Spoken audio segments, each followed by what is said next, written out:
우리 빌립보서 2장 5절 말씀을 우리 한 목소리로 같이 읽도록 하겠습니다. 시작. 여러분 안에 이 마음을 품으십시오.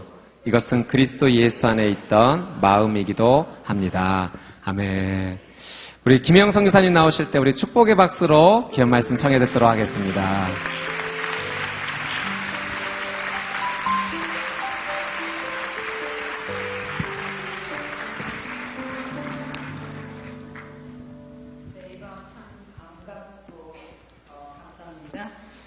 잠시 기도하겠습니다. 하나님 앞에 머리수 조아리고 기도합니다. 하나님 말씀하여 주시옵소서. 예수 그리스도의 이름으로 기도합니다. 아멘. 조금 전에 목사님께서 이 교회 청년들은 긴 시간의 설교에도 훈련이 잘 되어 있습니다 라고 하셔서, 그래서 제가 이렇게 말했습니다. 그러면 저는 5분 만에 5분 만에 끝내고 가면 너무 아쉽겠죠? 그러길 바라시는군요. 예, 지금 보니까 여러분하고 저하고 아주 탁월한 거, 전혀 다른 거, 틀린 거는 아니고 다른 거가 두 가지 있습니다. 한 가지는 아시겠죠? 예, 제가 발견한 거는 저는 오늘 하루 종일 저 혼자만 반팔을 입고 다니고 있습니다. 왜냐하면 케냐에서 살다가 와가지고 긴팔 입는 게 되게 이렇게 걸리적거리는 거예요. 덥고. 그래서 반팔을 입으면 맞는데 약간 춥긴 하지만, 제가 오늘 하루 종일 다녀서 보니까 저 혼자만 이렇게 반팔을 입고 다니고 있고. 또 하나는 이제 오늘 같은 경우인데 저 혼자만 이렇게 키가 134cm를 가지고 있군요. 예, 저한테는 굉장한 탁월한 점입니다만 여러분은 그렇게 생각하지 않을 수도 있겠군요. 예, 이 탁월한 것 때문에 여러분 앞에 왔고 여러분의 시간을 제가 맡아서 하나님의 은혜를 나누고자 합니다. 시작을 하면서 제가 두 가지 여러분이 생각할 수 있는 거리를 드리겠습니다. 첫째는 저처럼 이렇게 탁월하다고 생각하시는 게 있습니까? 각자 그 한 가지? 뒤집어서, 야, 내 인생에는 그거 한 가지가 정말 아쉬워. 그거 한 가지 꼭 가지고 있으면 좋겠어. 난 이것이 정말 좋아지면 좋겠어. 그러니까 지금 아쉬운 거 있죠. 내 인생에 있어서 모자라다고 생각하는 그 한 가지가 있습니까? 나는 생긴 것이 마음에 안 들어. 혹은 내 꼬라지는 뭐 이런 것들. 예. 그게 무엇인지 한번 생각해 보시기 바랍니다. 또 한 가지는 이렇습니다. 제가 작년 가을에 돌을 텄습니다. 예, 돌을 텄다는 말이 뭐냐면 오늘 돌을 깨달으면 저녁에 줘도 좋다라는 말이 있지 않습니까? 제가 그런 기분을 느낀 날인데 그 어느 날 9월 가을 날이었는데 제가 허공에서 무엇인가를 봤습니다. 차를 타고 지나가다가 이 교회 어디쯤입니다. 무엇을 봤냐면 허공에 휘날리는 태극기를 보았습니다. 여러분 그 동요 잘 아시죠? 대한민국 사람 아닌가요? 태극기가 바람에 휘날립니다. 시작. 됐습니다. 역시 복음송을 하셔야지 힘이 나겠군요. 자, 태극기가 휘날립니다. 이 말은 완전한 말입니까? 아닙니다. 뭐가 빠졌죠? 뭐가 빠졌나요? 바람에. 여러분은 굉장히 빨리 제 말뜻을 알아듣고 계십니다. 예, 어떤 사람들은 잘 못 알아들으시더라고요. 뭐가 빠졌지? 예, 그렇습니다. 태극기가 바람에 휘날립니다. 펄럭입니다. 예, 바람이 빠진다면 그 깃발이 휘날릴 이유가 까닭이 없다는 이야기입니다. 다시 말한다면 여러분과 제가 깃발이라고 한번 상상을 해보십시다. 그리고 우리 인생 앞에는 하루하루 바람이 불어옵니다. 그 바람은 미풍일 때도 있고 순풍일 때도 있고 따뜻한 바람일 때도 있고 태풍일 때도 있습니다. 그렇지 않나요? 예, 여러분 지금 이 시간 혹시 이 세상의 바람으로부터 너무 지치고 힘들어서 교회로 하나님께로 피난 온 것은 아닙니까?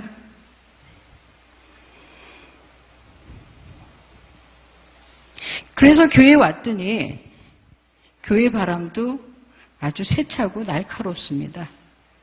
쉽지 않죠. 저는 저와 여러분이 이렇게 하루하루 살아가는 중에 이렇게 바람을 맞으며 사는 깃발과 같지 않을까라는 생각을 했습니다. 그리고 저는 어떤 경우 내 인생에 불어오는 그 세찬 바람이 무엇인가 라는 생각을 했습니다. 제 인생에 불어온 세찬 바람은 여러분이 보시다시피 저처럼 저는 키가 이렇게 134cm의 작은 키를 가지고 있습니다. 이것이 아마 제 인생에 불어온 세찬 바람이지 않았는가. 근데 뒤집어 생각하니까 내가 만약에 키가 요만큼이 안 됐더라면 어떻게 되었을까? 지금보다 조금 더 작았더라면 아마 앉아서 하겠죠?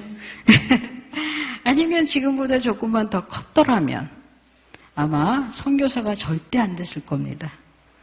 여기 어딘가 앉아 있을 겁니다. 예. 그래서 내가 지금 이 키를 가지고 있는 것은 나에게 가장 알맞은 키다. 지금 내가 이렇게 생긴 것은 내게 가장 적당한 것이다. 라는 것을 알게 됐습니다. 그리고 여러분의 생각보다는 제가 매우 활발한 활동을 하고 있습니다. 우선은 현재 미랄복지재단이라고 있습니다. 거기에 희망사업본부 본부장입니다. 회사 다니시는 분은 본부장이 얼마나 무서운지 아시죠? 모르시나요? 예, 사실 저도 잘 모릅니다. 어쨌든 그런 직책을 가지고 있고 작년 10월 달에 케냐에 갔습니다.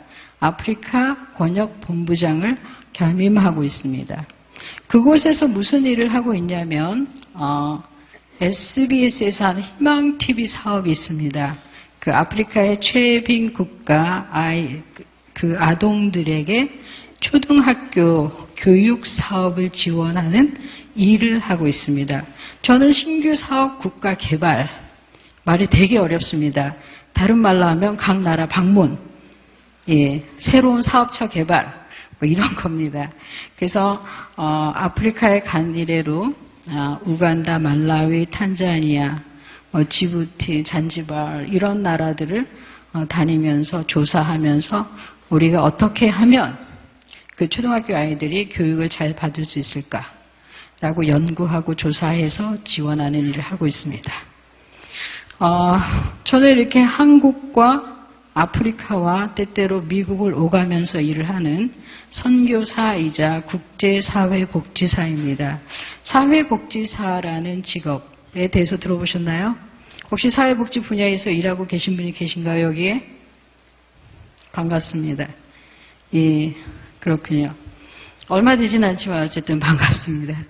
예, 전문적인 교육을 받고 그 전문적인 견해와 식견을 가지고 인간과 사회와 개인과 그 공동체 혹은 그 나라에 있는 문제들을 해결하고 도와주는 그런 역할을 하는 사람입니다.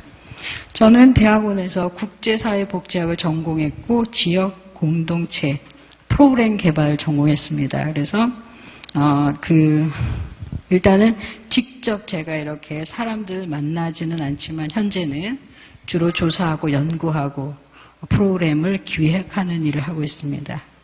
그래서 많은 분들은 제가 아프리카에서 여전히 아이들을 가르치고 이렇게 하는 줄 알고 계시는데, 저를 만나셨으니까 김혜영 씨가 이런 일을 하고 있구나라고 이해해 주시기 바랍니다. 예. 생각보다는 꽤 폼새나고 뽀대나는 일을 하고 있습니다. 그렇지 않나요?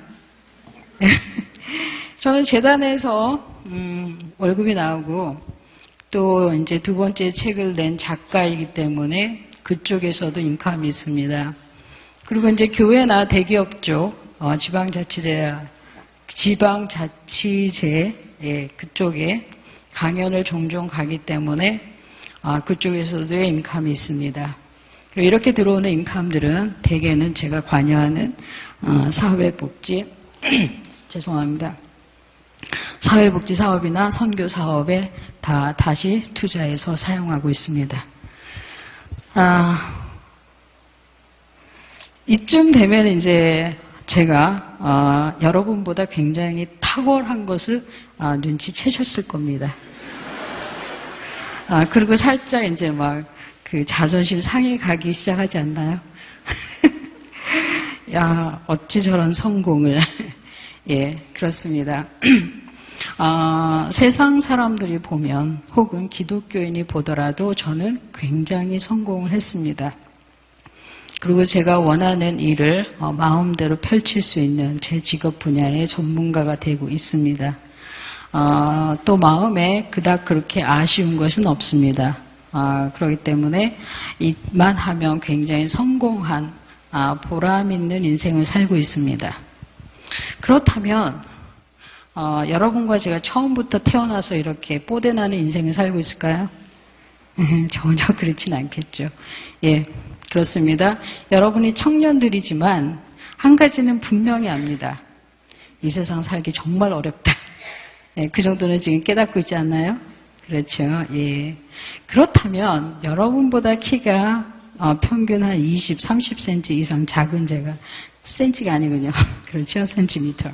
이상 작은 제가 지금 현재 일을 하는 사람으로 성장하기까지는 적지 않은 바람을 거쳤습니다. 그랬겠죠. 예.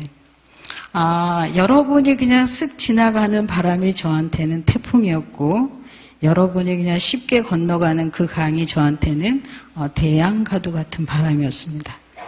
여러분과 제가 같이 걸어가면 여러분은 걸어가지만 저는 뛰어가야 됩니다. 다리가 짧아서. 예, 그런 여러 가지 신체적인 어려움 외에 또 많은 일들이 있었습니다. 제가 이 세상에 태어났을 때에 저한테 불어온 바람은 정말 이해하기 어려운 거였습니다. 그게 뭐냐면 제가 태어난 지 3일 만에 저희 집에 친척들이 선물을 사가지고 왔습니다. 축하하기 위해서. 그랬더니 손녀딸이 태어난 것을 못마땅해 하던 저희 할아버지가 막 야단을 치셨습니다. 쓸데없는 가시나가 태어났는데 쓸데없는 돈을 썼다. 그래서 그런 와중에 젊은 저희 아버지가 술을 드시고 실수로 갓난아이인 저를 이렇게 확 던졌습니다. 그리고 그것이 원인이 돼서 제가 척추에 장애를 입게 됐고, 그게 원인이 돼서 제 현재 키에 머물게 됐습니다. 그래서 제가 여러분들한테 질문을 던지겠습니다. 여러분 중에 누구라도 혹시 내가 이 세상에 태어나고 싶어서 오신 분 한번 손들어 보십시오. 작정하고 대한민국에 오기로, 작정하고 대한민국에 남자로 여자로 오기를 작정하신 분, 그래서 태어나신 분 아무도 없군요. 그렇습니다. 저와 여러분은 이 세상에 그냥 와버렸습니다. 오고 났는데 저는 그랬습니다. 저희 할아버지, 저희 어머니가 너는 쓸데없이 태어났어. 더 나아가서 저희 어머니는 저한테 이렇게 말했습니다. 너는 태어나지 말았어야 해. 제가 저한테 그렇게 말씀하던 어른들의 이유는 잘 모르겠지만 저한테 가진 첫 번째 그 태풍과도 같은 일은 너는 태어나지 말았어야 해. 이게 무슨 말이에요? 그래서 제가 이렇게 6, 7살이 8살쯤 됐을 때부터 저희 엄마하고 싸우기 시작했습니다. 엄마, 내가 낳아달라 그랬어. 이게 어린 시절의 저희의 항변이었습니다. 그리고 저는 태어나니까 여자였습니다. 그런데 그게 제 잘못이었다고 합니다. 그리고 나중에 제가 사고로 장애가 생긴 걸 알게 된 다음부터 저희 어머니는 장애인이 된 것도 너 잘못이야 라고 말씀하셨습니다. 그래서 저는 그 어린 시절 그 초등학교 내내 제 머리에 이렇게 빙빙 도는 게 생각이 뭐였냐면 엄마 왜 나를 낳아달라 그랬어? 그리고 내가 나한테 도대체 무슨 짓을 했는가? 이것이 저한테의 심각한 질문이었습니다. 사람들은, 저희 부모는, 친구들은, 사회는, 마을 사람들은 너는 키가 작으니까, 너는 쩔뚝거리면서 걸으니까, 너는 등이 굽었으니까, 너는 조그마니까 다 잘못이라는 거예요. 그래서 제 어린 생각에 이게 왜 내 잘못인가? 아주 저한테는 심각한 질문이었습니다. 초등학교 5학년 때 저희 고모님이 저를 앉혀놓고 이렇게 말씀하셨어요. 제가 혜영아, 아버지를 미워하지 말아라. 아버지가 술을 먹고 너를 던져서 너 몸이 그렇게 됐단다. 그래서 제가 그 얘기를 듣고서 아버지를 미워하지 않았어요. 그 대신 어떤 마음이 들었냐면 어휴, 다행이다. 내가 나에게 잘못하지 않았구나. 그것을 깨달았습니다. 내가 내 몸을 던져서 장애를 만든 것이 아니라 사고로 이렇게 됐구나. 그 사실을 알게 돼서 좋았습니다. 안도가 되었습니다. 그렇게 이 세상은, 사람들은 이 세상에 태어난 우리 인간들에게 굉장히 부정적으로 표딱지를 붙입니다. 자기 자신에게조차도 잘못 태어났어. 태어나지 말았어야 돼. 넌 아무것도 아니야. 나가서 확 뒤져버려. 이것이 제가 어린 시절 내내 들었던 말입니다. 이렇게 뱅뱅 돌았던 말입니다.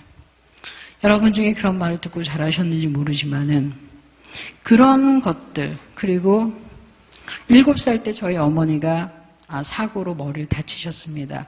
우울증을 앓게 되셨는데 그때마다 그 모든 어머니의 병의 원인이 저한테 있다고 말했습니다. 내가 이렇게 아픈 것은 너 때문이야. 저혈제가 추가됐습니다. 그리고 제 밑으로 동생 4명이 더 태어났습니다. 저희 어머니는 말도 안 되는 죄를 저한테 하나 더 씌우셨습니다. 동생들 4명이 태어난 것도 너 때문이야. 그런가요? 제가 뭐를 했나요?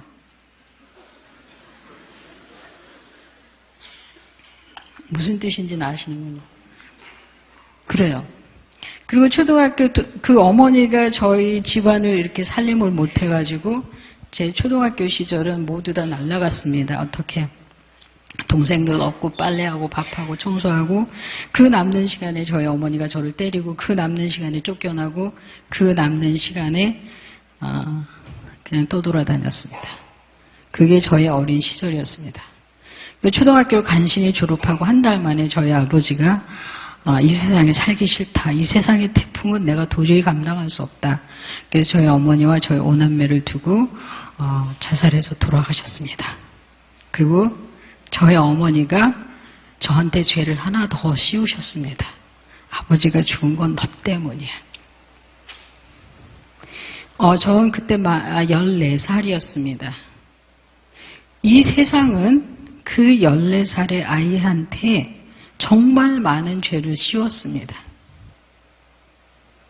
근데 그 모든 죄에 대해서 제가 납득하지 못한 거 있습니다. What did I do? 도대체 내가 뭐를 했는가? 이것이 저의 질문이었습니다. 아버지 돌아가시고 결정적으로 저도 집에서 쫓겨났고 가출을 했습니다. 제가 그 첫 직업으로 오갈 데 없었기 때문에 가진 직업이 입주 가사 도우미였습니다. 그 집에서 이제 가정부로 밥하고 빨래하다가 도대체 이렇게 살면 안 되겠다.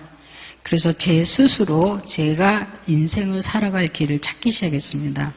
그때에 알게 된 것이 직업학교였습니다. 그래서 그 직업학교에 자원을 했고 지원을 해서 기술을 배우러 갔습니다. 그때가 15살 때입니다. 저는 그 직업학교에 들어갈 때에 종교란에다가 이렇게 썼습니다. 자신교. 쓰려는 거죠. 근데 나는 누구를 믿으면 살까? 아무도 믿을 사람이 없었어요. 부모님도, 형제들도, 친구도. 그래서 곰곰 생각하니까, 그래, 이 세상에 믿을 게 아무것도 없어. 나는 나밖에 믿을 수 없어. 제가 자신교라고 썼죠. 그리고 그 직업 학교에서 2가지를 건졌습니다. 6개월의 짧은 기간이었지만은 우선은 기술을 잘 익혀서 기술 자격증을 땄습니다. 그리고 저는 그 직업 학교에서 제 인생이 그 험한 폭풍에서 찢겨서 날려서 사라져버리기도 전에 인간다움을 느끼기도 전에 상처투성이가 될 만한 제가 구원을 받았습니다. 어떤 일이 생겼냐면 거기 선생님들이 저를 보신 거예요. 눈에 들어오신 거죠, 이렇게. 그래서 그 중에 선생님이 저한테 계속 전도를 했습니다. 당연히 저는 거절을 했죠. 저 누굽니까? 네, 자신교 교주입니다. 제가 왜. 그래서 선생님하고 몇 개월 신랑이 하다가 드디어 교회를 안 가게 됐습니다. 안 가도 된다고. 근데 얼마 더 있다가 친구가 선생님의 말을 가지고 저한테 왔습니다. 그러면서 그 친구가 이런 말을 전해줬습니다. 혜영아, 선생님이 너 때문에 마음이 아프대. 너가 교회를 안 간다고 하니까. 혜영이 너가 이 세상을 살아가려면 예수 그리스도를 친구 삼아서 살아가야 할 터인데 교회를 안 간다고 하니까 내가 정말 마음이 아파. 가서 이 말 좀 전해줘. 라고 했습니다. 제가 살아가는 내내 가끔씩 생각합니다. 아프리카에 살 때도 생각했습니다. 내가 만약 그때 그 말을 듣지 않았더라면. 저는 그 선생님, 친구를 통해서 전해준 그 말을 곰곰이 생각했습니다. 이게 무슨 말인가? 저는 그때까지 저 때문에 마음 아프다고 하는 사람의 말을 처음 들었습니다. 그리고 제가 살아갈 인생을 걱정해주는 사람의 말을 처음 들었습니다. 저는 소외되었었고 왕따되어 있었고 고립되어 있었고 리젝트, 거절되어 있었던 존재 자체가 부정되어져 있었던 아이였습니다. 그런데 그 선생님이 저한테 이렇게 얘기한 거죠. 예수 그리스도를 믿고 살아가야 될, 예수를 친구 삼아서 살아가야 할 인간으로 생각해 주신 겁니다. 그 선생님은 쟤 쪼꼬매, 쟤 볼품 없어, 쟤 예수 믿게 해도 아무 소용이 없는 거야 라고 하지 않으신 겁니다. 그렇다고 그 선생님은 쟤는 장애인이니까 예수를 믿게 해야 돼, 그렇게 말씀하신 것도 아니었습니다. 예수를 친구 삼아서 살아가야 할 인간으로 대접해 주신 겁니다. 저는 굉장히 감동을 했습니다. 그 이야기에. 그 선생님이 굉장히 탁월해서 혹은 영안이 뛰어나서 야, 김혜영한테 예수를 믿게 하면은 금메달 딸 거야, 아프리카 갈 거야, 콜롬비아 갈 거야. 그렇게 20, 30년 후를 내다보고 볼품없는 저한테 예수를 전했을까요? 저와 여러분은 아주 잘 알고 있습니다. 인간은 그렇게 탁월하거나 스마트하지 않습니다. 선생님은 정말로 그 예수 그리스도의 아픈 마음으로 저희가 살아갈 인생을 걱정해 주신 거고 그 마음이 저에게 잘 전달이 된 것입니다. 그래서 저는 작정을 했습니다. 결심했습니다. 내가 교회가 누군지 예수가 뭔지는 잘 모르겠다. 그러나 나를 걱정해주는, 나 때문에 마음이 아프다고는 저 선생님을 보아서 교회를 다녀야겠다라고 제가 결심했습니다. 그리고 그 직업학교를 졸업할 때에는 더 이상 자신교 뭐 이딴 말이 안 했습니다. 기독교인이 됐습니다. 여러분에게 처음 예수님을 전해준 그가 누구입니까? 여러분이 지금 그 마음에 품고 있는 것, 그것을 여러분이 혼자 가지고 있나요? 저는 그때에 그 선생님의 말씀은 예수님의 마음으로 저에게 전달이 됐다고 믿습니다. 여러분들께서도 전도의 대상자를 찾으실진데 여러분보다 잘나고 깨끗하고 아니면 혹은 잘생기고 장동건이나 뭐 김태희 같은 이런 사람을 우러러 보셔갖고 가서 아부하시면서 전도하지 마시고 김혜영이 같은 사람을 찾아서 눈에 안 띄는 그러한 볼품없는 여러분 시야에 들어오지 않는 그런 사람들을 찾아서 예수님의 그 아픈 마음을 전해주시기 바랍니다. 만약에 지금 여러분이 아픈 마음으로 있다면 예수님의 그 마음으로 바꾸시기 바랍니다. 예. 그렇게 해서 저는 지금 여러분 앞에 설 수 있는 사람이 됐습니다. 이 세상 바람은 매우 세찼고 날카로웠고 차가웠고 매정했습니다. 그런데 제가 예수님을 영접하고 주님을 믿고 따르기 시작하면서 제가 이 세상을 살아가는 방식이 달라지기 시작했습니다. 어떻게 달라졌냐면 우선은 제가 그때까지 웃지를 않았어요. 그러니까 마음속에 무슨 생각이 있는지 얼굴에 표시를 안 했어요. 그런데 그때부터 웃기 시작했어요. 더 이상 슬픈 마음이 조금씩 없어지기 시작한 거예요. 제가 예수님을 영접하면서 두 가지 굉장히 중대한 결심을 했습니다. 그것은 제가 15살 때 한 일인데 지금 생각해도 정말 잘한 일입니다. 그것은 어떤 일이냐면 그때까지 어린 제 마음에는 정말 이 세상은 더 살고 싶지가 않았습니다. 정말 매 순간 죽어버리고 싶다, 죽고 싶다 이런 게 이렇게 맴돌았습니다. 지금은 제가 몸에 통증이 많이 없습니다만 늘 그 걸을 때마다 앉을 때마다 몸에 통증이 계속 있었습니다. 척추장애이기 때문에 통증이 계속 옵니다. 그래서 몸은 늘 아프고 힘들기 때문에 죽고 싶다는 생각을 많이 했는데 제가 예수님을 영접하면서 생각을 곰곰했습니다. 하나님을 믿고 예수님을 믿는 사람이 그냥 스스로 죽으면 안 되지 않겠는가. 저는 저희 아버지가 그렇게 돌아가셨기 때문에 그것은 잘못된 것을 알고 있었습니다. 그래서 그렇다면 난 아버지처럼 되지 않는다면 어떻게 할 것인가. 곰곰이 생각하니까 그래 그러면 죽을 만큼 열심히 살자. 그날 하루를 죽을 만큼 살다가 확 죽으면 최소한 하나님 앞에 가서 하나님 열심히 살았다가 왔습니다. 라고 고백은 할 수 있지 않겠느냐.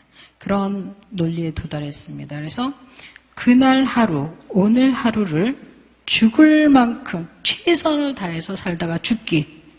이것이 제가 저한테 한 약속입니다.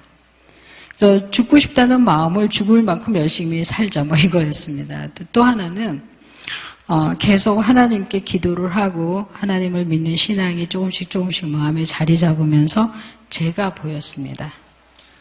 김혜영이라는 아이를 제가 객관화시킬 수가 있었습니다. 제가 저를 이렇게 보니까 굉장히 안타깝고 불쌍해 보였습니다. 왜냐하면 얘는 자기가 태어나고 싶어서 태어난 것도 아니고 여자가 되고 싶어서 된 것도 아니고 장애인이 되고 싶어서 된 것도 아닌데 그것을 다 가지고 있잖아요. 그리고 몸이 계속 아파요. 그리고 겨우 초등학교만 졸업했어요. 인생이 개벽이 되지 않는 한 장애인으로 초조를 마친 인생을 살고 말 거예요. 얼마나 불쌍해. 그래서 제가 저한테 약속을 하기를 그래 너가 인생 살아가는 동안 몸이 아플 것 같으면 앞으로 내가 마음 아픈 일은 시켜주지 않을게. 그때까지 제 마음에는 뭐가 가득 차 있었을까요? 원망이나 억울함, 그렇죠? 미워하는 거, 이 세상을 다 버리고 싶은 그런 굉장히 네거티브한 그런 마음들이 제 속을 꽉 차고 있었어요. 그래서 제가 저한테 저를 보니까 그래 몸이 아픈 너가 마음까지 그렇게 힘들면 안 될 거야.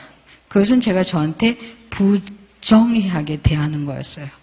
그래서 저는 저 자신을 정의롭게 대해야겠다고 생각했어요. 그래서 너가 태어난 거 장애인이 된 건 너 잘못이 아니야. 여자로 태어난 거 너 잘못이 아니야. 그렇잖아요. 내가 나한테 무슨 짓을 했어요? 그것은 내 의지 바깥의 일인 거예요. 그 대신 지금부터 살아가는 일에 대한 책임은 내 거야. 너 거야. 그렇게 했습니다. 저는 저 자신을 용서하는 것으로부터 그 인생의 첫 길을 딛기 시작했습니다. 예수님을 믿고 나니까 마음이 뒤집어지고 얼굴이 바뀝니다. 그리고 환경도 굉장히 많이 달라지기 시작했습니다. 기술을 배운 지 2년 만에 기능 경기대에 출전을 했고 바로 금메달을 땄습니다. 그 다음에 또 금메달 따고 85년도에 세계 장애인 기능 경기대회 국가대표로 가서 금메달을 3개째 땄습니다. 그리고 철탑 산업훈장을 받았습니다. 이때가 만 19살 때입니다. 네, 이쯤 되시면 박수 치셔야 됩니다.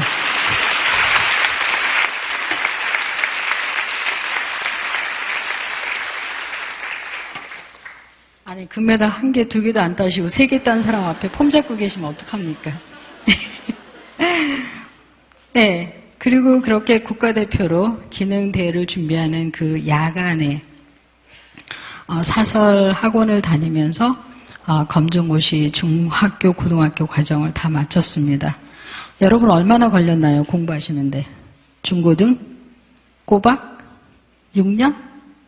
네, 저 1년 만에 마쳤습니다. 반응이 오는군요.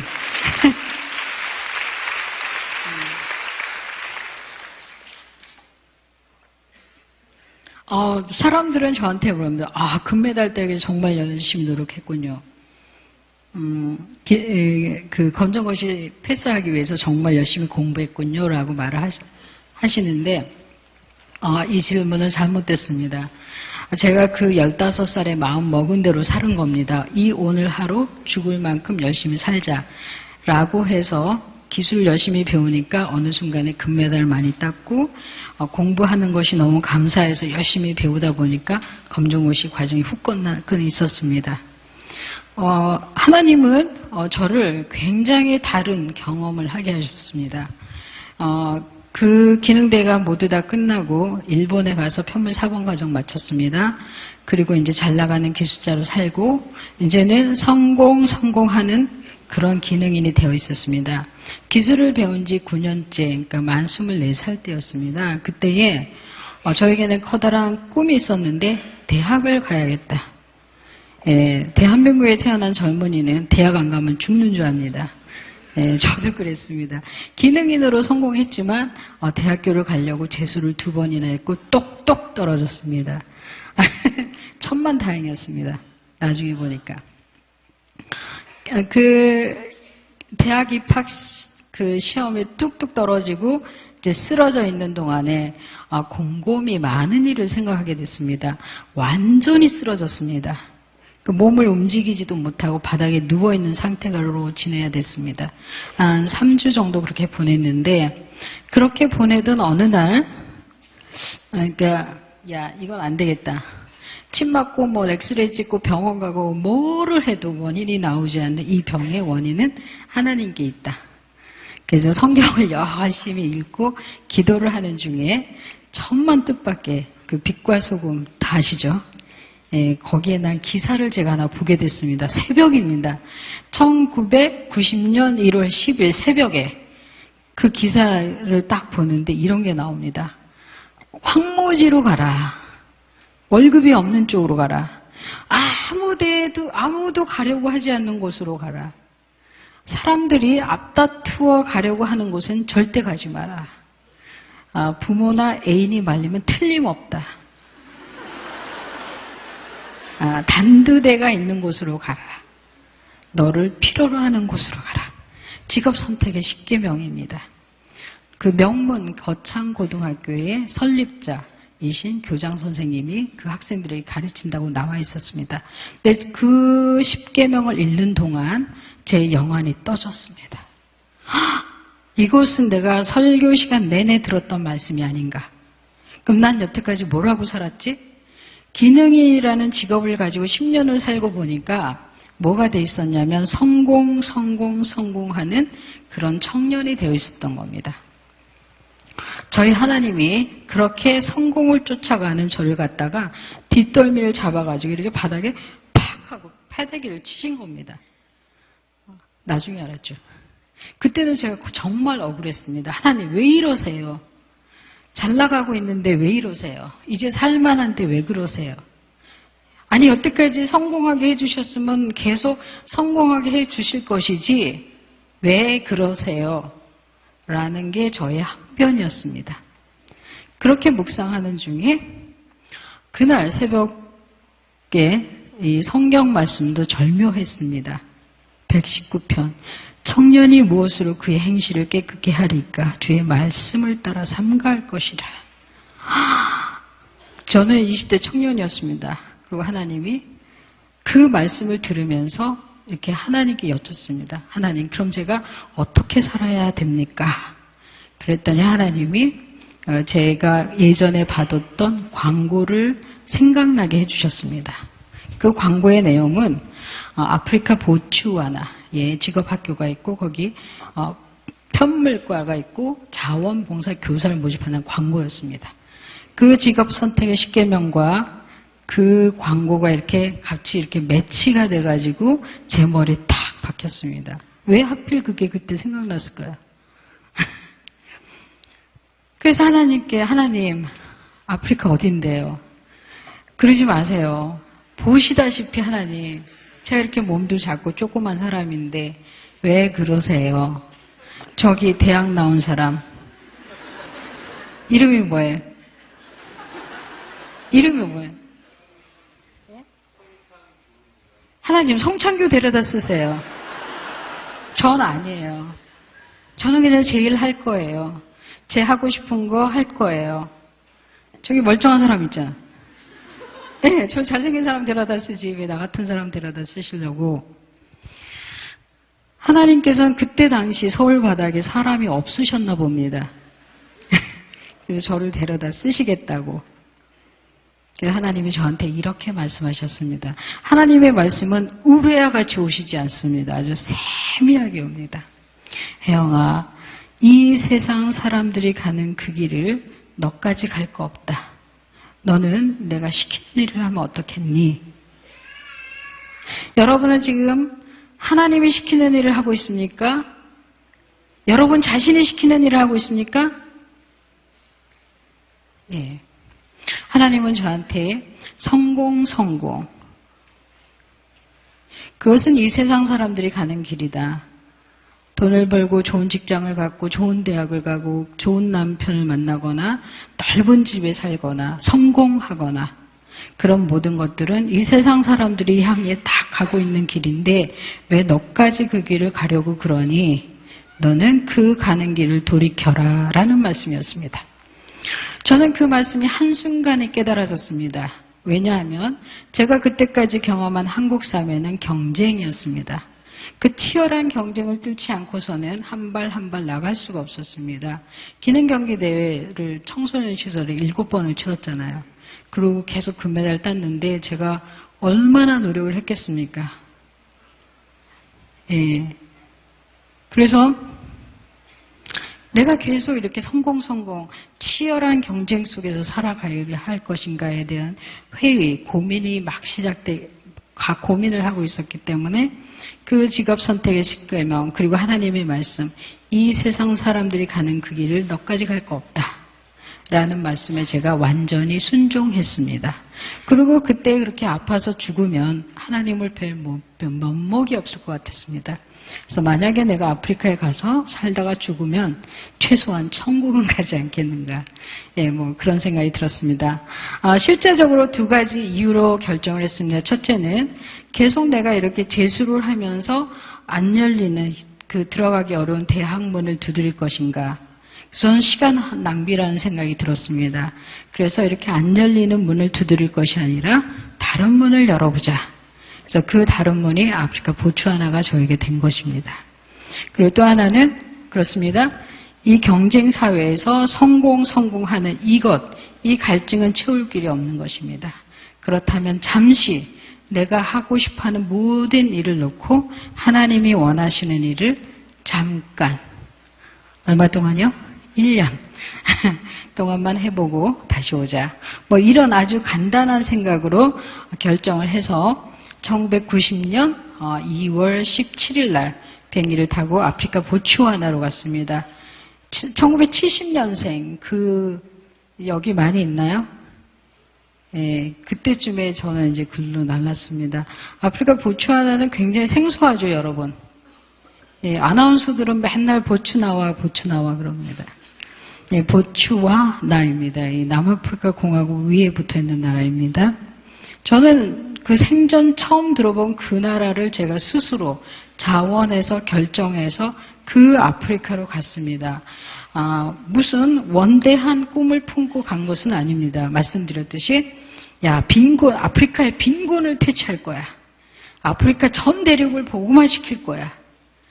선교사로 살 거야. 이런 소명 없었습니다. 정말 하나님이 얼마나 급하셨던지 저와 같은 사람을 잡아다가 그냥 굴로 훅 던지신 겁니다. 예, 저는 그 아프리카에서 그냥 단순히 한 1년 정도 기술만 가르쳐야겠다라는 그런 심플한 마음으로 갔다가 돌아오지 못했습니다. 매우 좋아하시는군요. 네, 여러분 그 교회에서 단기 선교로 막 여러분 꼬시잖아요. 네, 정말 잘하는 거예요. 만약에 뭐 가서 10년 있어, 14년 있어 그럴 줄 알고 갔다면 안 가겠죠. 예.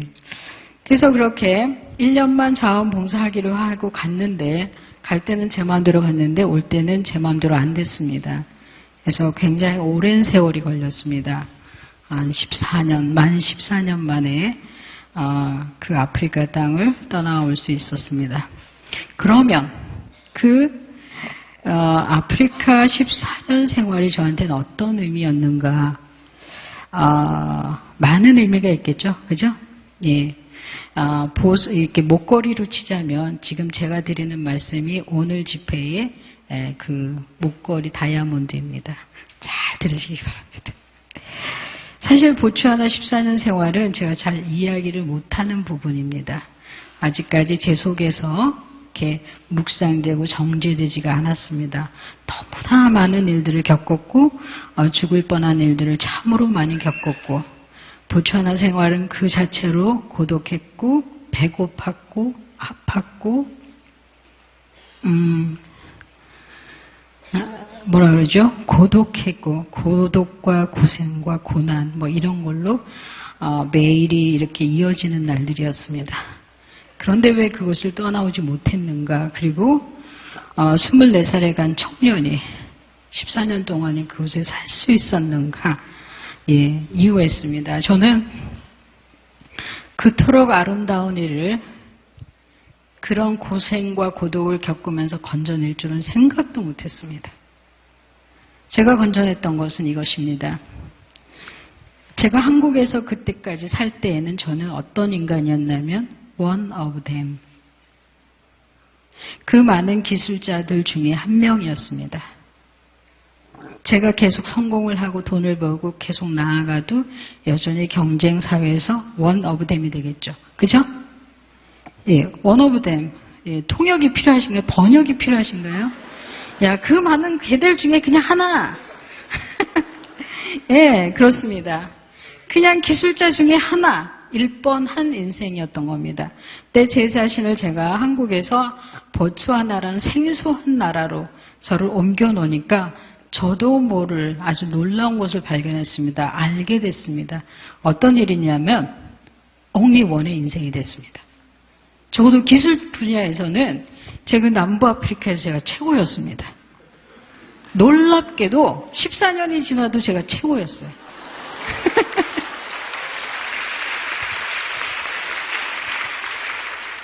지금 여러분이 어떤 분야의 전문가라고 치사면 당장 강의 끝나고 보따리 싸서 아프리카 가세요. 10년은 그냥 거저 먹을 수 있어요. 굉장했습니다. 그래서 한국에서는 빛도 나지 않을 제 기술이었는데 보츠와나에 가니까 기능훈련관리공단의 정부의 문교부의 노동부의 완전한 확인의 환영을 받았습니다. 정말 뽀대나게 일을 할 수 있었습니다. 기능 시험을 세팅하고 제도하고 아이들을 가르치고 기술을 보급하고, 이것은 한국에서는 저보다 잘난 애들이 너무 많아가지고 명함도 못 내는 일이 뻔한 일이었는데 보츠와나에서는 제가 하는 대로 일이 됐습니다. 얼마나 보람이 있습니까? 예, 기술 하나에도 그랬습니다.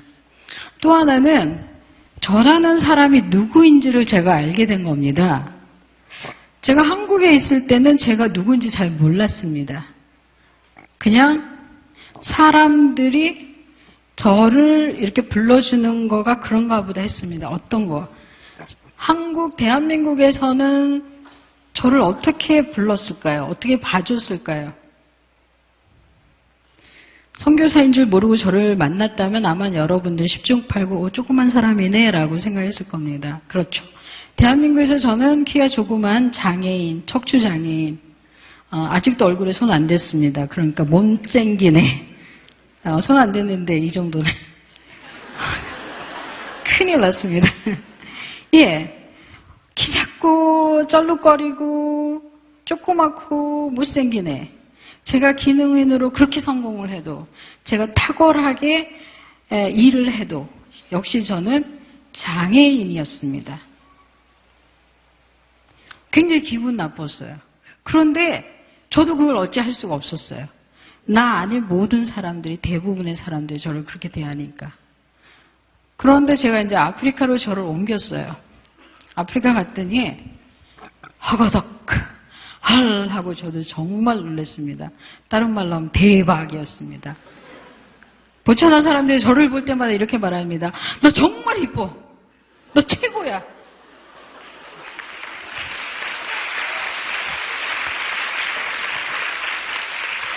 감사합니다. 감사합니다. You're so cute. You're so cute. 그때 제가 그 사람들, 보츠와나 사람들이 보기에 제가 얼마나 조그맸겠어요. 그러니까 정말 귀여운 거예요. 제가 왔다 갔다 할 때만 미키마우스가 다니는 줄 알았을 거예요. 그래가지고 와서 막 만져보고, 제가 뭘 해도, 어디 가도, 중고 10년을 입어도 이쁘다는 거예요. 세컨핸드 옷 10년을 입어도 예쁘다 그러고, 아무거나 걸치고 마을을 돌아다녀도 이쁘다는 거예요. 이럴 수가. 여러분 그런 대접을 받아봤나요?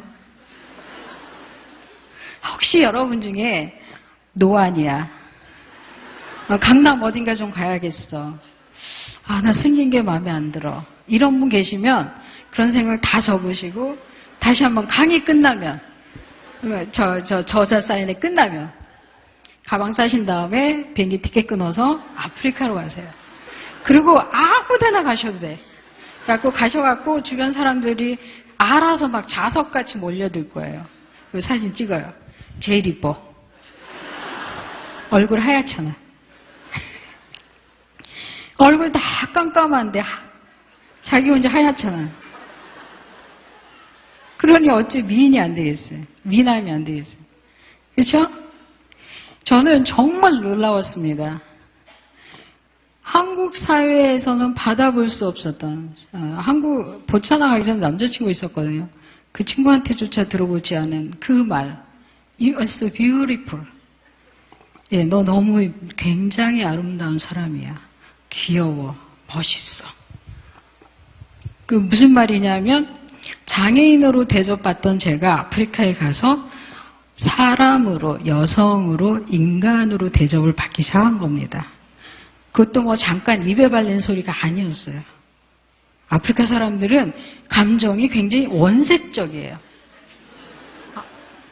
우리 한국, 이게 문명사회 사람들은 저 뉴욕을 비롯해서 가면을 여러 겹 쓰고 있어. 근데 아프리카 사람들은 되게 원색적이에요. 좋으면 좋고 싫으면 싫고, 삐지면 삐지고, 질투하면 질투하고. 그런데 저한테 다 너무 예쁘다 그러니까 제가 완전히 너무 좋아가지고. 예, 아니, 제가 미쳤다고 한국에 오겠습니까? 그래서 제가 1년이 2년 되고, 5년 되고, 10년 되고, 14년이 됐던 겁니다. 그렇습니다. 무슨 얘기냐 하면, 여러분 잘 들으세요. 여러분을 인정해주고, 알아주고, 여러분을 빛나게 하는 그곳, 그 자리를 찾아가십시오. 그 자리는 이 세상 사람들이 다 달려가서 성취하는, 쟁취하는 그 자리가 아니었던 겁니다.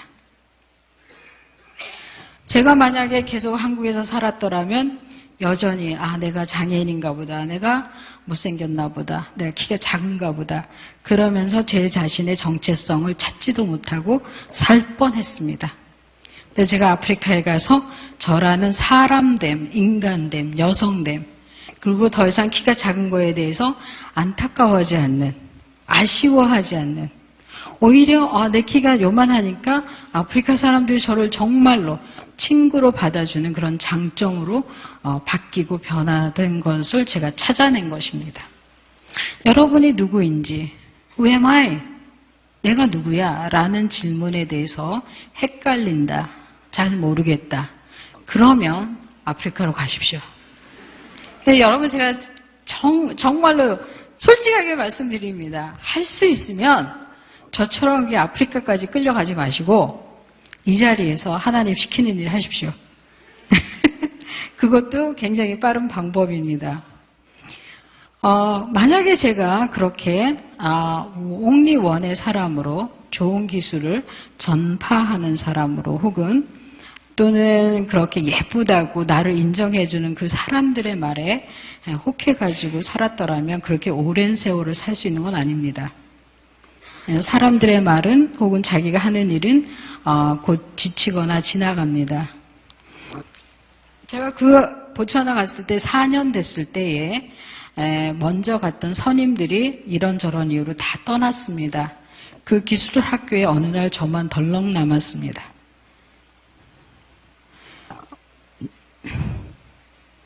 저는 선교사 헌신을 한 적도 없고, 그때는 했습니다만, 어떤 그런 책임감을 가지고 그 학교를 끝까지 이끌어가야 할 그런 위치에 있는 사람이 아니었습니다. 그냥 자원봉사자였습니다. 그런 사람만 제가 혼자 남았습니다. 그래서 생각을 많이 하고 기도를 많이 했습니다. 한 2달 동안 혼자 이렇게 눈물로 기도하는데, 그 어느 날이었습니다. 그래서 나도 이제 한국으로 가야지, 저기 한국에 가서 하다만 성공을 계속해야지 라고 그렇게 마음먹고 있던 어느 날 기도 중에 그 하나님이 저를 만나주셨습니다. 그 보츠와나는 칼라리 사막이 있는 곳입니다. 제가 살던 그 마을은 칼라리 사막의 한 자락입니다. 제가 기도하던 자리는 당연히 모래바닥이었겠죠. 그리고 캄캄합니다. 별이 굉장히 많습니다. 그 캄캄한 밤에 별을 보면서 하나님께 기도했습니다. 하나님, 저 혼자 남았습니다. 어떻게 해야죠? 저도 한국으로 갈래요. 라고 기도를 하는데 하나님이 이렇게 세미하게 저를 찾아주시면서 이렇게 말씀하셨습니다. 혜영아, 여기 가난하고 먹을 것이 없고 힘이 없고 아픔으로 질병으로 죽어가는 이 마을 사람들 사이에 내가 있는데 너는 어디로 가려고 하니? 이곳에서 나와 같이 살자. 라고 청해 주셨습니다. 여러분, 그러한 음성, 하나님께서 나와 같이 살자라고 하는 음성을 일생 가운데서 들으시길 바랍니다. 저는 그 밤에 그 음성을 들으면서 곰곰이 생각했습니다. 이것이 무슨 말인가? 하나님, 제가 누군지 잘 아시죠? 대학 교육도 받지 않았고 몸도 아픈 사람입니다. 아직 미혼입니다. 그러한 나에게 이런 청이 무엇입니까? 그 하나님이 다시 한번 저한테 컨펌 확인을 해주셨습니다. 혜영아, 내가 너한테 교회를 짓자, 성경을 전하자, 복음을 전하자, 수천 명을 가르치자라고 청하지 않는다. 너는 나와 같이 살자. 그래서 곰곰 생각하니까 저보다 앞에 살았던 많은 분들은 일을 하다가 지쳐서 떨어져 나갔던 겁니다. 그래서 제가 곰곰 생각하니까 맞아. 내가 힘이 있어서 배운 것이 있어서 가진 것이 있어서 하나님을 위해서 무엇을 할 수 없다면 이 한 가지만 하자. 그래서 제가 그 후에 보츠와나에서 살았던 세월은 그 한 가지를 하는 세월이었습니다. 하나님과 같이 사는 것. 근데 같이 사는 것을 어떻게 그렇죠? 무조건 감사였습니다. 그래서 제가 혼자 남았다는 사실부터 뒤집었습니다. 그래, 남들이 오지 않는 이 황무지로 왔고 월급이 없는 데로 왔고 남들이 다 떠나버린 자리에 내가 남았다면 나 혼자 남은 것이 아니라 나 혼자 뛰고 있는 것이다 라는 해석을 해버렸습니다. 그리고 그리스도인이라면은 끝까지 남아서 그 일을 책임져야 되지 않겠는가. 그래서 저는 학교를 하기 위해서 거기 남지 않았고 보츠와나 사람들로부터 예쁘다는 말을 듣기 위해서 그 땅에 남지 않았습니다. 하나님께서 나와 같이 살자 하는 그 청에 제가 응답을 했습니다. 하나님, 알겠습니다. 그 어떤 이유로든 불만 불평하지 않고 감사하면서 살겠습니다. 라고 제가 응답을 했습니다. 그래서 그때부터 제가 감사의 조건을 찾기 시작했습니다. 우선은 내가 지금 여기 살아있지 않은가. 그것을 감사하기 시작했습니다. 나는 지금 살아있다. 그리고 그 다음에 또 찾았습니다. 내가 지금 생각하고 있다. 계속 찾았습니다. 찾다가 더 찾을 수 없을 때 마지막도 찾았습니다. 야, 아침에 해가 뜨고 있지 않은가. 감사하다. 아침에 바람이 불어온다. 저 밤하늘의 별이 계속 빛나고 있구나. 그래서 자연으로부터 그 감사의 조건을 다 뽑아내면서 제 마음에 굉장히 커다란 은혜가 임하기 시작했습니다. 지금 여기 살고 있는데 너가 살아서 하나님을 기억하고 하나님과 함께 하는데 무엇을 더 바라겠느냐 하는 그러한 은혜였습니다. 그리고 저는 진심으로 이제 그 사막 땅이 좋아지기 시작했고 그 아프리카 사람들이 좋아지기 시작했습니다. 그리고 그 모두가 한국 사람이 다 떠나간 그 직업 학교에서 제가 할 수 없이 책임자가 됐고 교장 선생님이 됐습니다. 저는 지금 그 무보수 교사로 갔다가 직업 학교 교장 일을 10년 동안 해낸 사람입니다. 선생님이신가요? 모든 것을 제가 혼자 알아서 배워가야 했던 시절이었습니다. 만약에 제 인생 가운데서 가장 아름다운 시절을 뽑아내라 그러면 바로 그때입니다. 제가 혼자 남아서 하나님과 대면하고 하나님의 청을 받아들인 그때가 제 인생에서 가장 아름다운 때입니다. 그러나 어느 인간이 그런 상황을 대면할 수가 있겠습니까? 그 시절을 하나님이 저에게 은혜로 바꿔주셨습니다. 10년 동안 그 10년은 화살같이 정말 지나갔습니다. 보츠와나 사람들은 저를 정말 사랑해줬고 받아줬고 선생으로 인정해줬습니다. 학교는 해마다 커져갔고 발전해갔습니다. 그래서 그 보츠와나 나라를 제가 돌아다니면 저를 모르는 사람이 없었습니다. 유지가 됐고 책임자가 됐고 또 이제 많은 졸업생이 나기 시작했고 그때쯤이면 저는 아마 잘 나가고 있었을 텐데 사실은 학교 일이 안정이 되고 나서야 제가 깨달았습니다. 뜨거라. 그래서 내가 이렇게 계속 평안한 삶을 살다가는 내 영혼이 죽겠구나. 그러니까 학교 일이 10년 동안 학교 일이 잘 운영이 되고 보니까 어느 순간에 제 마음에는 하나님이 계시지 않아도 되는 하나님을 간절히 찾는 그 마음이 제가 사라져 있던 겁니다. 그래서 내가 죽어가는구나, 죽겠구나 그런 심정이 들어서 2003년 말에 후다닥 모든 계획, 커다란 계획 없이 아프리카에서 그냥 미국으로 유학을 갔습니다. 저는 유학 가기 전에 두 가지의 약속을 했습니다.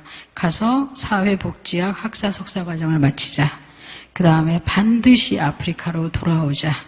왜냐하면 아프리카 사람들이 저의 정체성을 알게 해줬고 저를 그 선생으로 교사로 지도자로 받아준 그 사랑이 너무 고마웠기 때문입니다.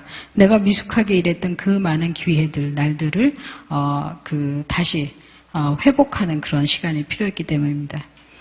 그래서 8년 전에 그러니까 2004년도죠. 9년 전이군요 벌써.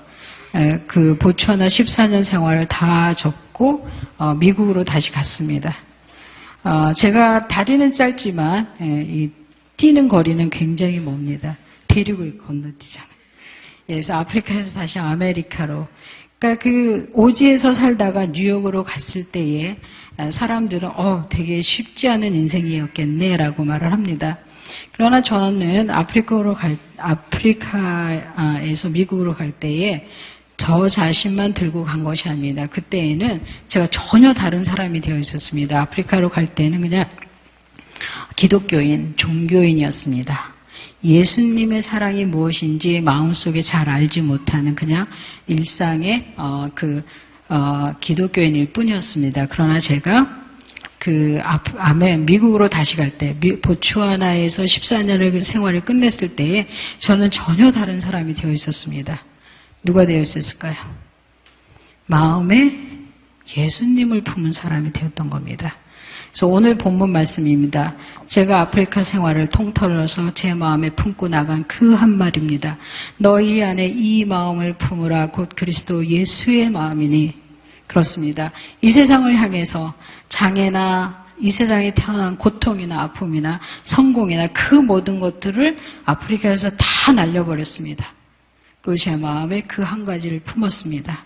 낮아지고 겸손하고 우리를 위해서 나를 위해서 그 모든 태풍을 막아주신, 그래서 나로 하여금 사람됨의 기쁨을 알게 하시고 사람답게 살게 해주시는 그 하나님을, 예수님을 제 마음에 품은 사람이 된 것입니다. 저는 이 은혜가 너무 컸습니다. 저 자신을 10대 시절에 용서하면서 살았다면 아프리카에서는 저 자신을 사랑하면서 살았습니다. 미국에 가면서 저는 저를 믿게 되었습니다. 저는 놀랍게도 거의 무보수로 일을 했기 때문에 가진 돈이 없이 미국으로 갔지만 그 유학 과정을 잘 마칠 수가 있었습니다. 전체 대학원 유학 경비는 엄청났습니다. 거의 그 20만 불 가까이 들었는데 적은 돈인가요? 놀라지도 않으시는군요. 예, 거의 2억 원에 가까운 돈이었는데 저를 만나본 적도 없는 그 워싱턴에 사시는 박사님 부부가 한국에서 받은 유산을 정리해서 저의 학자금으로 해주셨습니다. 그래서 학비가 해결이 됐고 휴스턴에 있는 교회에서 매월 500불 보내주고 LA에 있는 선교회에서 300불씩 장학금 보내주고 이런 식으로 해서 그 허다한 십시일반의 도움이 한인들에게서 왔습니다. 다른 말로 아프리카 14년 무보수로 살았지만 하나님께서는 그것을 무보수로 하지 않으시고 미국에서 공짜로 공부할 수 있는 좋은 기회를 주셨습니다. 선을 행하되 낙심하지 말라고 합니다. 예, 지금 당장 보상이 돌아오지 않더라도 하나님의 이름으로 성실하게 정직하게 행하는 그것이 훗날 여러분을 믿음의 사람으로 만들어줄 줄로 믿습니다. 저는 여러 가지 그 후에 미국에서는 2가지 일을 경험했습니다. 어떤 일이냐면은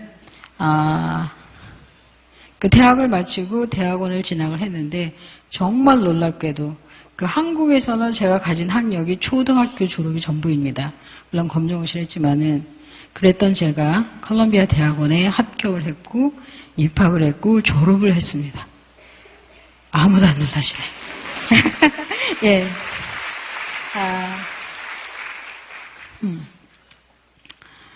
저는 이 기적 같은 일 앞에서 정말 하나님 앞에 무릎을 꿇었고 순소해졌습니다.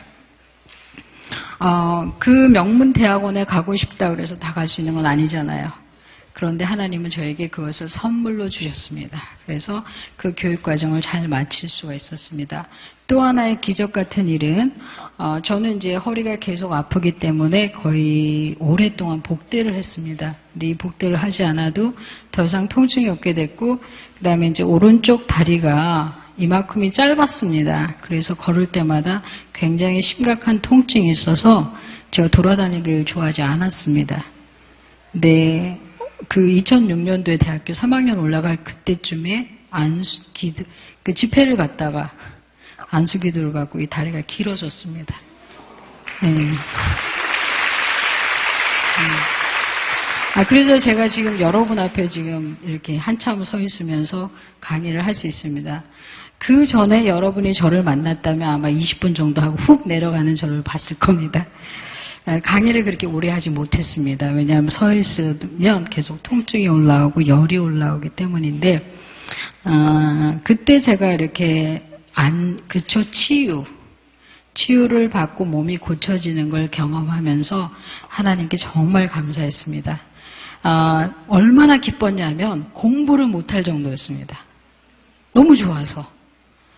그러다가 어느 날 깨달았으면 왜 나한테 이런 기적이 왔는가 보니까 제가 믿음이 좋거나 성실하거나 착하거나 좋은 일을 많이 해서 기도를 많이 해서 이런 기적이 저한테 온 것이 아님을 알았습니다. 여러분, 부모님의 사랑을 여러분의 사랑이 덮을 수가 있나요? 작은 보자기는 큰 보자기를 쌀 수가 없어요. 그쵸? 예. 그때 제가 깨달았습니다. 제가 여전히 다리가 짧고 몸이 아플 때 하나님이 저를 더 사랑해 주셨다는 겁니다. 기적이 일어났다고 해서 하나님의 사랑이 커지거나 늘어나는 것이 아닌 것을 깨달았습니다. As it is, 지금 이대로, as I am, 지금 내 모습 이대로였습니다. 그래서 김혜영이 너를 갖다가 콜롬비아 보내도 다리를 고쳐놔도 고통을 걷어가도 너길 가지 않겠구나 라고 하나님께서 앞서서 미리 소급해서 저를 믿어주신 사건이었습니다. 여러분, 행위를 통해서 하나님의 기적을 맛보려고 하십니까? 그렇지 않습니다. 하나님의 은혜는, 하나님의 기적은 여러분보다 앞서 있어서 여러분이 아시고 그 기적을 부어주시는 분입니다. 그 하나님을 믿으시기 바랍니다. 저는 그때부터 이렇게 고백합니다. 김혜영, 하나님이 믿어주는 사람이야. 이게 얼마나 멋있습니까? 내가 하나님을 믿는 것은 그 하나님을 덮을 수 없습니다. 나는 하나님이 나를 믿어주시는 사람으로 정의하게 됐습니다. 그러한 믿음을 소유하게 된 미국 생활이었습니다. 대학원 생활 잘 마쳤고 예정대로 저는 그 한국에 와서 부탄 일을 한 2년 정도 하다가 작년 10월에 아까 서두에 말했듯이 케냐로 돌아갔습니다. 보츠와나 사람들에게 약속했던 그 약속을 지켰습니다. 아프리카 사람들에게 했던 그 약속을 지키고 있습니다. 여러분, 아프리카 사람들이 불쌍합니까? 불쌍하지 않습니다. 물론 여러분보다 혹은 우리보다 물질적으로 또 소유한 것이 부족할 수도 있습니다. 아프리카 사람들은 여러분보다 여러분처럼 인생을 바람을 맞으면서 행복하게 슬프게 각자 열심히 살아가고 있는 인간 생활을 하고 있는 사람들입니다.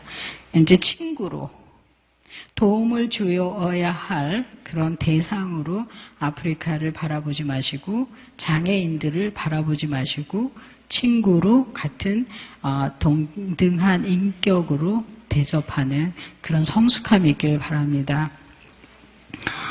작년 7월에 저한테 굉장히 좋은 일이 하나 생겼습니다. 그 뭐냐면 서울 대한민국에서 제일 높은 데 초청받아 갔습니다. 어딘가요? 아시는군요. 온누리 교회는 아니었습니다.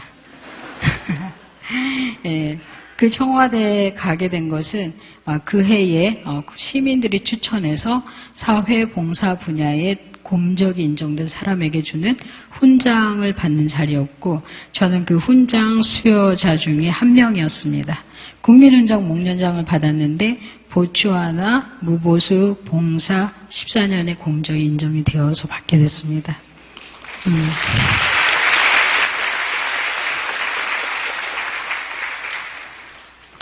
예, 민간인이 평상시 전시도 아닌 때에 훈장을 2개 받은 사람입니다.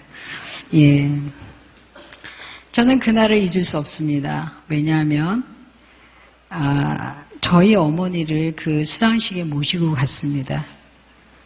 저는 저희 어머니하고 그때까지 공식 비공식 자리에 함께 서본 일이 없습니다.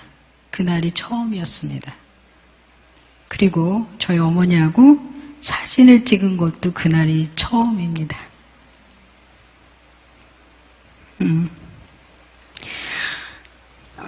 여러분들에게는 어떤지 모르지만 저한테는 그런 어머니였습니다.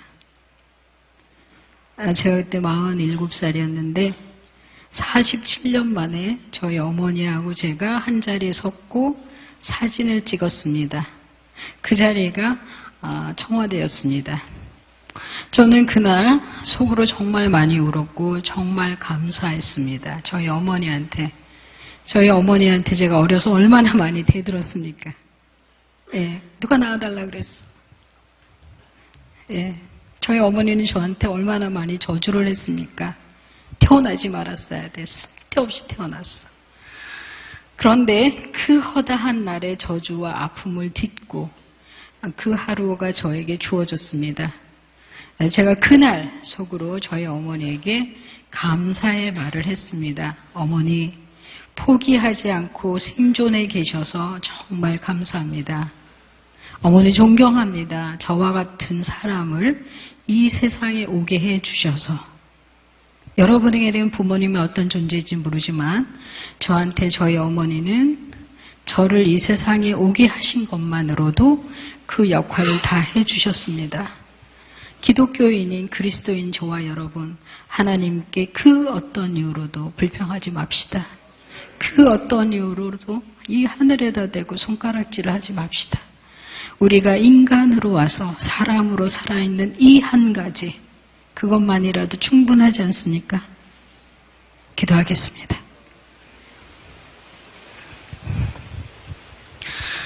하나님 아버지 정말 고맙습니다.